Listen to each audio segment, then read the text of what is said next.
And let's talk about Marvel's box office dip. An article in Forbes magazine, the website here. I like the tab says F Disney. Well, it just says F because it's Forbes and then Disney. I don't know. Okay. Disney lost $619 million in takings on each Marvel movie over the past 2 years. I know you have the notes, Badger. Let's get into it. Over the past 5 years, Disney's Marvel Studios has faced a dramatic decline in box office power, a stark contrast to its pre-2020 dominance when films like Avengers Endgame amassed billions. As one industry observer noted, the franchise that once defined blockbuster success has struggled to recapture its former glory. Before the pandemic, Marvel's formula of interconnected stories, A-list actors, and serious treatment of superhero tales turned movies into cultural events. Endgame in 2019 epitomized this era, tying together 21 films and earning $2.8 billion worldwide. But when theaters shuttered during COVID-19, audiences drifted. As the article explains, when the curtain came down on theaters during the pandemic, audiences weren't left on the edge of their seats wondering what would happen in the next movie. The post-pandemic relaunch faltered. Black Widow, a prequel about a character already dead in Endgame, lacked stakes. Then came Eternals, a film with what critics called an implausible premise about immortal aliens in garish costumes. The interconnected nature of Marvel's cinematic universe, the MCU, once its strength, became a liability as viewers skipped entries and feared they'd be lost in later films. Marvel chief Kevin Feige acknowledged the missteps, admitting that ballooning budgets and overstuffed streaming content had diluted the brand. We've all admitted to ourselves that we lost a little focus by making too much, Disney CEO Bob Iger said, promising fewer shows, smaller budgets, and films that didn't require homework to understand. New strategy debuted with Thunderbolts and the Fantastic Four First Steps, designed as standalone stories, yet both underperformed, grossing $382.4 million and $507.8 million respectively, far below Marvel's former billion-dollar heights. Feige blamed audience perceptions. Some audiences were still feeling the notion of, I guess I have had to have seen these other shows 69 to understand who this is. Ironically, the only recent breakout hit, Deadpool and Wolverine, succeeded by mocking Marvel's formula. Its foul language, violence, and independence from MCU continuity drew disenchanted adults back to the theaters, highlighting how far Marvel has drifted from its roots. The studio now pins its hopes on Avengers Doomsday, featuring an all-star cast led by Robert Downey Jr. and billed as the conclusion of the current MCU era. Feige even teased a full reset with Avengers Secret Wars in 2027. Yet the article raises the key question, will enough fans return to see how it all ends? Or has Marvel's magic faded for good? What's telling here, I mean, he's not saying anything we don't already know. But when you scroll down the article here, there's average box office per movie, okay, by years in phases. Phase 1 from 2008 to 2012, $635 million average per film. Phase 2, average was $878.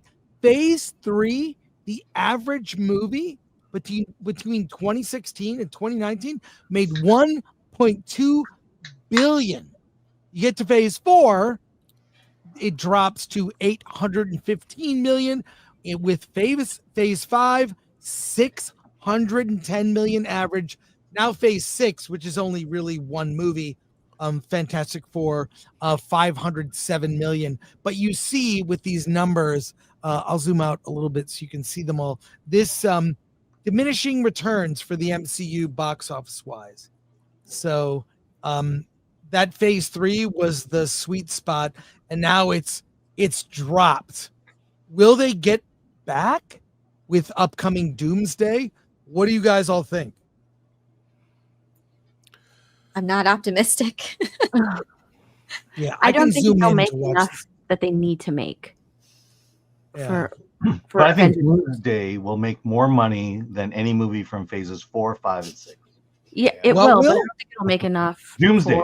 Oh, yeah. Yeah. I think it will definitely make that, but I don't think it'll make enough, like the money that it needs to make in order to like be considered a success. I mean, how much is this movie costing alone? Has to be how much are they paying the directors and Robert Downey Jr. alone? It's going to be insane. His paycheck alone is about $100 million. Yeah, they're talking about $1 billion between two films. That's crazy. Is that true? Yeah, that's what I've heard as well. Yeah, that's crazy. I don't think it makes its money back. It doesn't, crack $1 billion. Sure, I think that's probably safe to say. But I heard you say it, Badger. China, they lost China. I don't think China's coming back to the MCU. And if you look at, if you really dig into the box office numbers and see where the money was coming from, what countries, obviously China, the number 2 market in the world, was always bringing in huge amounts of money, even for some of the smaller movies. China's completely checked out. I think Fantastic Four has only brought in like $5 million out of China. If you're only making $5 million in China and where you were used to getting $100 to $200 million, it's over. You're not going to get the numbers you used to get that, Avengers Endgame got or Avengers Infinity War got. So I think $2 billion is out of the question at this point. You might be able to get to maybe 1.5. And that really is going to depend on a lot of word of mouth because they've done no buildup. There's been no buildup to this movie at all. No anticipation. Nothing. We don't know what this movie is about. We're just throwing Robert Downey Jr. and it's all those chairs that they show. Look at all the people that are going to be in the movie. Aren't you excited? Like, not really, because I don't know what the MCU is at this point. All the people we didn't care about. Yeah, I've been saying that for a long time. Like phases 1, 2, and 3, there was a story. There was an ongoing story arc. Everybody knew where it was headed. Everybody knew that it was headed to Infinity War and Endgame and Thanos, and our heroes finally coming together to defeat Thanos. Here, with these phases, I don't know what the story arc is, even including those Disney Plus shows. What is it leading to? What? The most that I've heard people say is multiverse. Okay, what's the threat? Please tell me the threat. Like, you're just introducing the multiverse through all of this. In what way? How? What is the threat that all of the Avengers need to get together to defeat? And like bringing in Robert Downey Jr. towards the end with no build up, saying like, here's the big threat, Dr. Doom, and it's like, okay, but none of that has been mentioned anywhere. There's no alluding to this underlying threat of Dr. Doom. And then you hear stories of the actors who are coming on set and filming this, not sure if they're gonna have to come back, not sure if the script is finished, acting against people who they don't even know whose characters they are because they are like CGIing faces and everything. They're given different names. So like it sounds really, really, it sounds like a mess. That's what it sounds like. It sounds like a mess. It sounds like a Hail Mary. Like let's bring all of these people back, all these people that they know. And I think that they're counting on other people, on people's love of different franchises, like the X-Men, the OG X-Men coming back. Ryan Reynolds and Hugh Jackman's, them coming into it. They're relying on that. People's love for all of these other characters, because all of the characters that have been introduced so far, there's no love for them. They're not making any money. There's no popularity with these new characters. So they have to bring these in order to get people to come in and watch this. They also, I think that people are more excited for the new Spider-Man movie than this Doomsday movie, to be honest. Also, with phases 1, 2, and 3, our main characters, Captain America, Thor, and Iron Man, each had a trilogy of films within those phases. So there, you had a core group that you had 9 movies to develop those 3 characters, and then the peripheral characters, whether it was Guardians, whether it was Doctor Strange, and they would interact, or Spider-Man, or Black Panther. And they interacted in and around this core group of characters. So not only did you have an ongoing story, you had characters that we got to know and love. 3 different characters over the course of 9 movies, which is really unprecedented in Hollywood history. No one had ever done that before. And in phases 4, 5, and 6, they keep introducing characters, but nobody's had a second film. There hasn't been a trilogy of Shang-Chi movies. There hasn't been, obviously, Black Widow was dead. The Eternals kind of was a dead end, as much as I am an Eternals apologist. And even Doctor Strange, which was called The Multiverse of Madness, where you would think that they would establish what is exactly going on. They introduced Charlize Theron at the end, and her and Doctor Strange go off to where? Exactly. We've never returned back. And the only place where the multiverse, I mean, the Quantum Mania, they ruined the first 2 Ant-Man movies by trying to turn it into something. Their quantum realm was completely this silly, bizarre thing that didn't work at all, not to mention the Kang stuff going off the rails. By the way, according to Box Office Mojo, Endgame grossed $632,100,298 in China alone. Wow. Now, and I think that Nerd Cookies, you just brought it up. I mean, they used to have a story group that was made up of people that wrote some of the comic books, you know, and understood these characters. There's been no evidence of any of that in phases 4, 5, and now 6. To Robert's point, 4, 5, and 6 are the majority of the characters we're going to see. So who gives a shit about these characters going to be the hero? We didn't watch them in their things.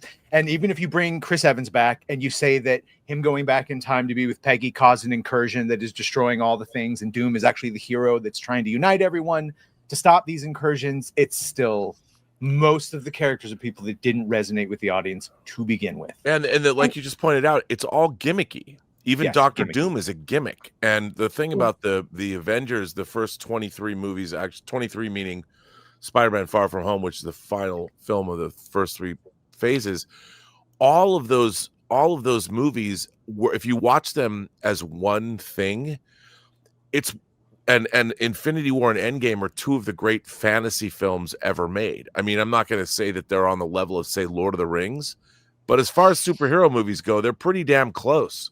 Yeah, because the like with Lord of the Rings, we love those characters.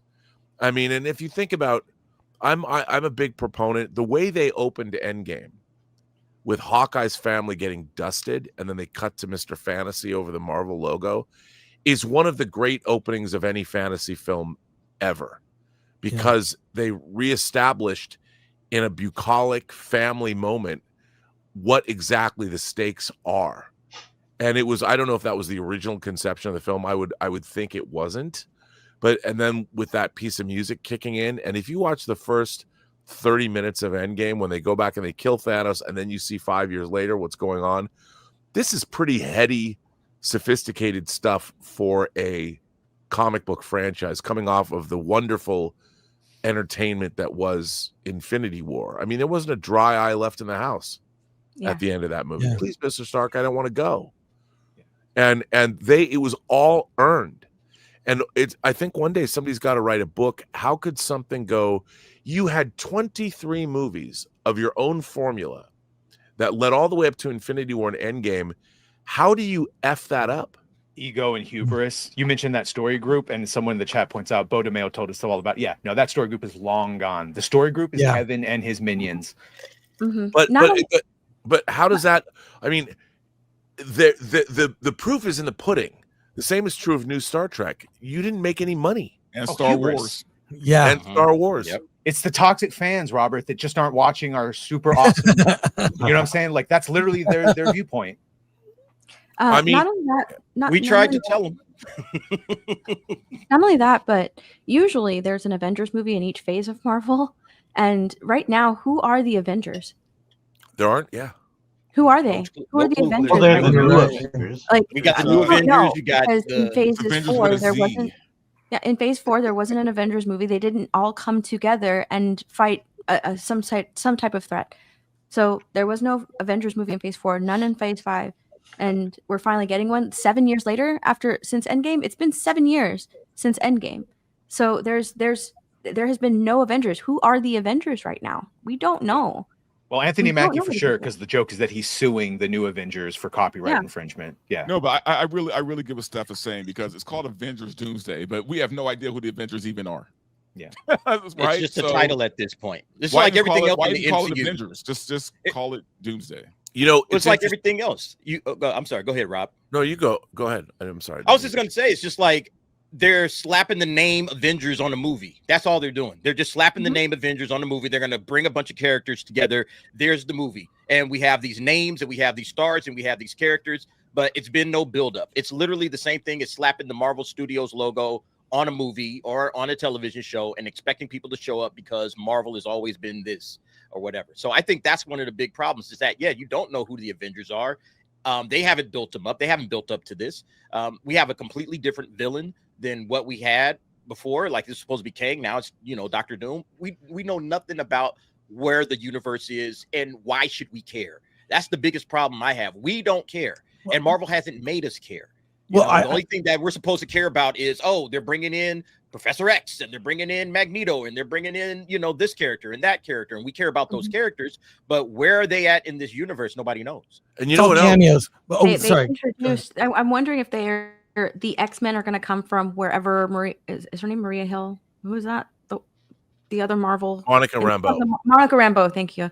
If they're going to come from that, because they introduced Beast there. Beast was over there. Yeah. So is that where the X-Men are going to come from? Right there? Apparently. Like, there's so many open-ended questions. Robert, you brought up Doctor Strange. Where did he go? What is he doing? You know, there's so many open-ended questions. They end everything on a cliffhanger, but it's like, okay, but where is it going? Where are we leading to? Also, where the X-Men come from, by the way. Sorry, go ahead, Robert. I think one of the things that's really missing, beginning with the end of Iron Man, which is a terrific film, going back and watching it because it's a character study. But at the end of that movie, who shows up? Sam Jackson's Nick Fury. Nick Fury was this glue that kind of went through all the movies. And he says from the very beginning, he talks about he shows up at the end, tells Tony Stark about the Avengers Initiative. And when you saw that trailer, remember when they had the trailer of all the different characters, there once was an ideal. You hear Nick Fury. Where's Nick? You know, whatever's happened, it was a glue, and he was the Gandalf of the Marvel Cinematic Universe in the sense that his gravitas and the way they used him in Winter Soldier. They cucked him in Secret War, right? Secret Invasion. Invasion. Sorry. I mean, they ruined that character. Yeah. And the thing is, Sam Jackson was I think the MVP of the first three phases of the MCU because, and you had Maria Hill and you had Agent Coulson, even though he passed away, and the Shield element. Is Maria Hill dead? They killed her. Yeah, off screen. They killed her. Yeah, off that was too. in Secret Invasion. That was in Secret. Yeah, so it might as well have been off screen.